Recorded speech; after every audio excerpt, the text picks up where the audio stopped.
ngàn yêu thương đến bây giờ cũng vỡ tan. Anh đi về bóng tối khuất lối chìm dần trong bao đêm trôi.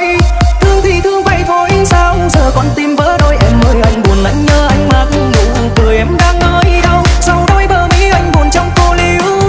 Tiếc thương mà những phút năm đôi ân cần ta tay trong tay.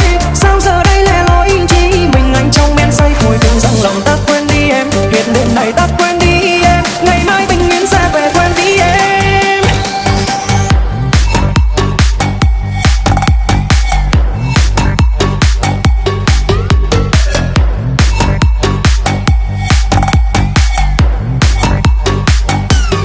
Anh đi về bóng tối.